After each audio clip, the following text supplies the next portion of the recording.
porque foi uma pessoa que sabia escrever, era bem informado e tinha uma dualidade, ele convivia com uma dualidade como pouca gente conviveu.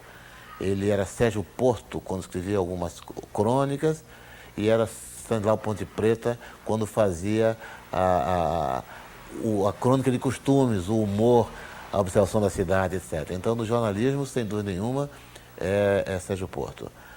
Como ator, eu tenho alguns... Por exemplo, tem um ator francês que morreu jovem, que eu gostava muito, que foi o Gérard Philipe.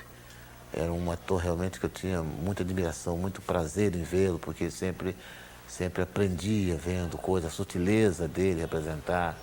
O Gérard Philipe, eu acho que foi um cara muito importante. Como aqui no Brasil, o Paulo Autran, por exemplo, é um dos atores que mais me comove no palco, porque ele tem uma sensibilidade extra, ele tem uma coisa qualquer a mais que me chama a atenção, que me comove muito. No show, por exemplo, já disse, fiz vários shows e espetáculos teatrais e tal. Se tem uma pessoa que foi meu ídolo e que eu observava a maneira como ele trabalhava e aprendi muito com ele, foi o Carlos Machado. Foi uma pessoa que realmente foi sem querer, sem saber que era, e até sem querer ser, foi um mestre na arte de fazer shows. E eu com ele aprendi muita coisa.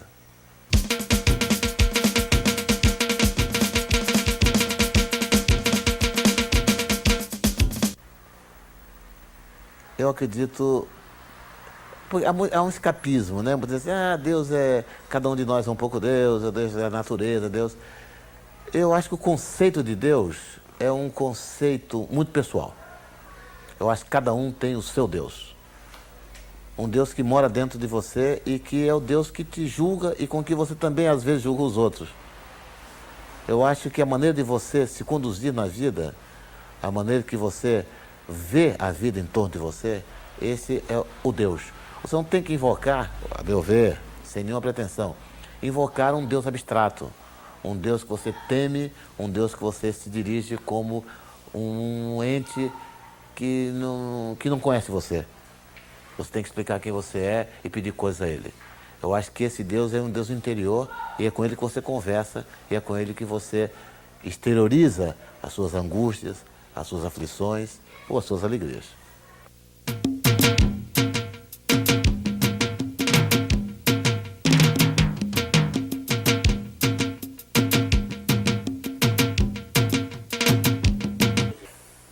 É uma pergunta difícil essa.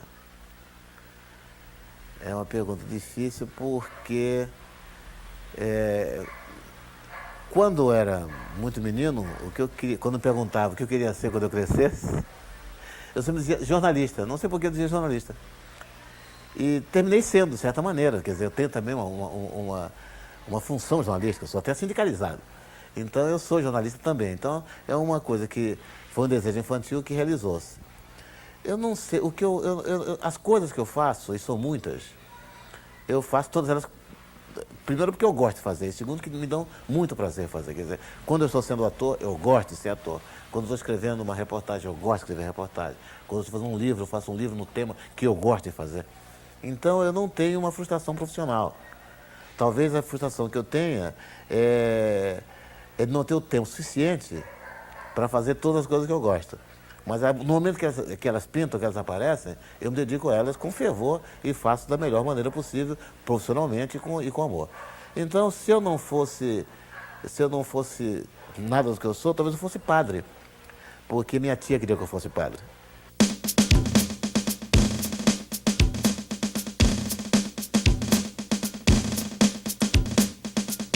Minha tia queria que eu fosse padre, né? Mas foi melhor, porque eu fiz a prova de Cristo depois. Quer dizer, muito melhor do que padre. Desculpa, colega.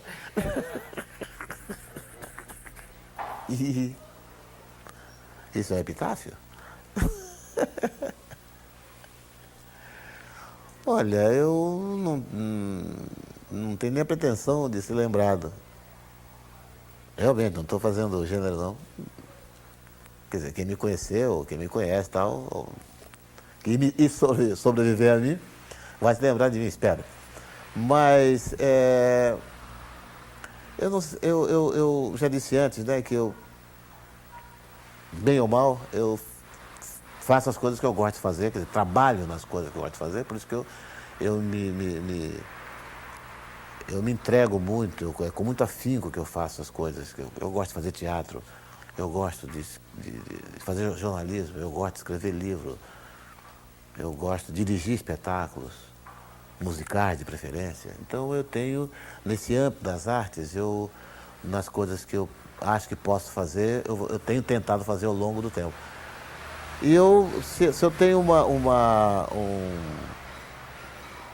um ponto comum que costura tudo isso, e aí, se você insiste na pergunta, eu ouso dizer, então, assim eu gostaria de ser lembrado, com uma pessoa que sempre acreditou nas coisas brasileiras, achando que nós temos um grande potencial humano e artístico que deve ser conhecido e cultivado. Eu acho que a tarefa de cada um de nós é cuidar dessa herança, que não é essa herança que foi feita, é a herança que também está sendo feita agora. Porque eu acho que isso a gente faz cada dia. E isso nós temos que sempre deixar para aqueles que vierem depois de nós, não importa quando. Eu acho que acreditar nisso, saber que a nacionalidade, a cidadania não são palavras vãs, não são palavras vazias, são resultado da nossa existência, resultado do nosso conhecimento, daquilo que a gente gosta, daquilo que a gente aprende, daquilo que faz parte de nós. Quer dizer, nós temos um compromisso telúrico, não é? Um compromisso com o imaginário, nós temos um compromisso com o perfil brasileiro de ser, nós temos que ter uma cara. Não podemos ter a cara de todo mundo e nem podemos ter a cara dos outros, nós temos que ter a nossa cara.